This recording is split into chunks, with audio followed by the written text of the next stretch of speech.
certaines organisations internes qui se déclarent comme des organisations citoyennes électorales,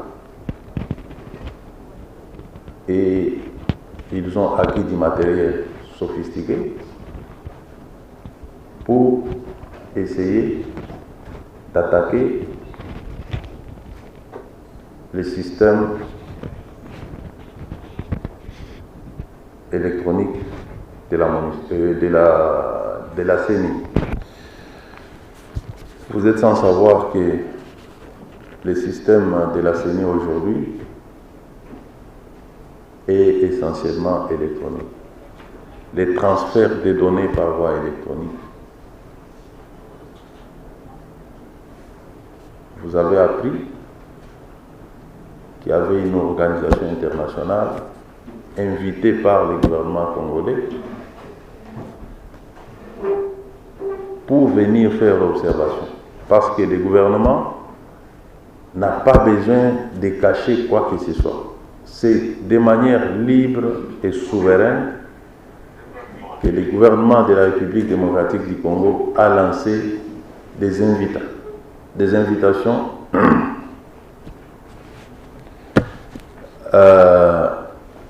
à certaines organisations. Vous allez m'excuser, j'ai une gorge qui sèche. Donc, je disais, il y a les gouvernements de la République démocratique du Congo qui a lancé des invitations à des organisations internationales pour venir faire l'observation de ces élections, sans contrainte aucune. Mais certaines de ces organisations se sont amenées avec une technologie susceptible effectivement de pénétrer les systèmes électroniques de la CENI et capable de manipuler les résultats des élections.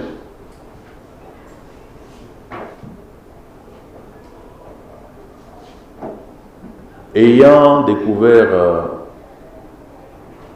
ces comportements, le gouvernement de la République a invité les responsables de cette organisation, si vous voulez que je sois beaucoup plus clair, il s'agit de l'Union européenne, que nous avons invité pour leur montrer que les matériels que vous avez amenés ne cadrent pas avec la mission d'observation. Vous ne pouvez pas venir observer avec des machines susceptibles d'accéder aux données de la CENI. Je ne pense pas que cela se soit déjà produit dans le monde. Et nous leur avons dit, c'est nous qui vous avons invités, nous voulons bien que vous puissiez observer ces élections, mais ces appareils posent problème, trouvez d'autres, puisqu'en réalité, ils devaient avoir juste moyen de communication pour être en contact avec leur direction à Kinshasa et devoir communiquer à temps réel sur ce qu'ils auront observé sur terrain.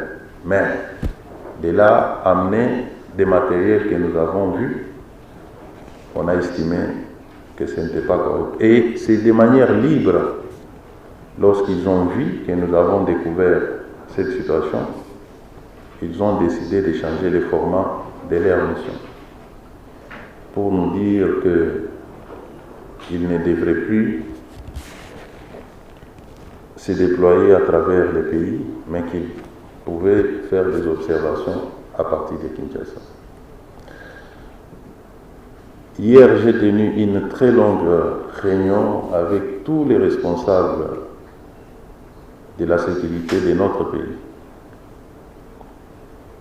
Ils ont mis la main sur 5 personnes de nationalité étrangère.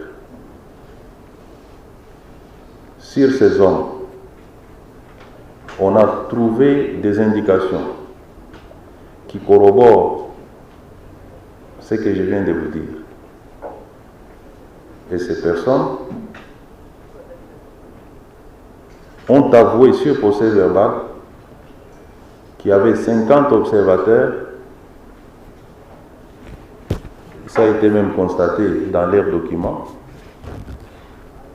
Il y avait 50 observateurs qui détiennent les mêmes types de machines que nous avons refusées à l'Union européenne. Et ces gens travaillent avec une structure qui fait trop de bruit. Cette structure est financée en termes de millions, plusieurs millions, juste pour faire cette besoin.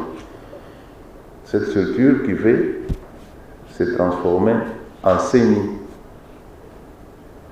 en violation des règlements et des lois de la République. Je dis ces choses à l'opinion pour que vous sachiez les enjeux et les menaces qui ont pesé sur ce processus et qui continuent à peser. L'objectif, c'est quoi? C'est une préparation des contestations des résultats que la CENI, qui est le seul organe habilité à publier les résultats des élections. Ils ont mis en place ce qu'ils appellent leur centre de compilation. Ils ont engagé un grand nombre de personnels. Ils ont une technologie connectée sur satellite. Et je vais vous informer que ce n'est pas du nouveau parce que ça s'est passé dans un pays, en Afrique, manipuler les résultats des élections et donner victoire à un candidat de leur choix.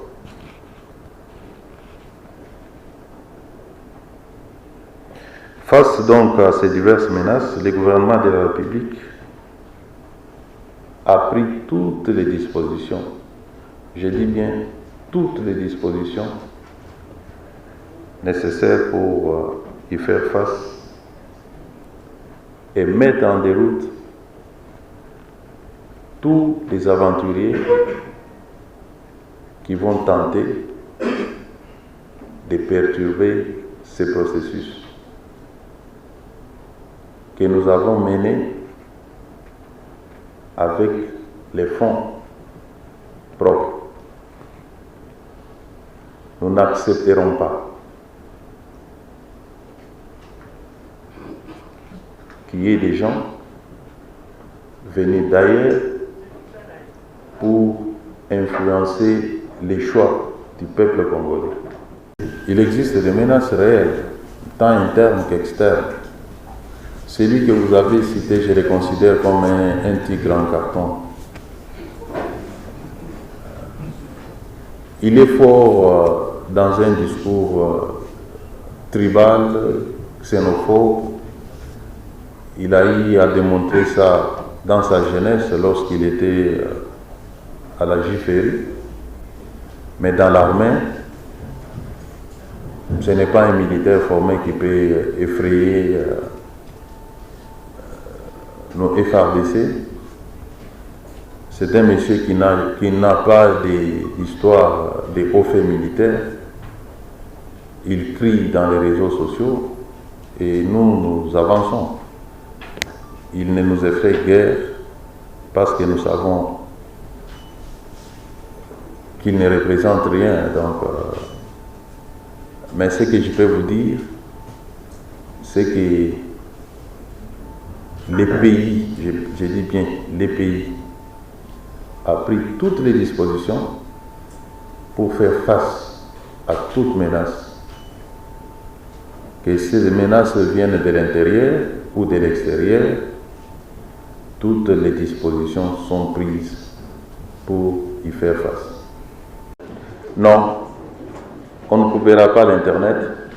Nous ne sommes pas dans une situation de guerre ou de soulèvement populaire. Demain, il y aura un matin, il y aura un midi, il y aura un soir, et nous allons dormir chacun dans sa maison tranquillement.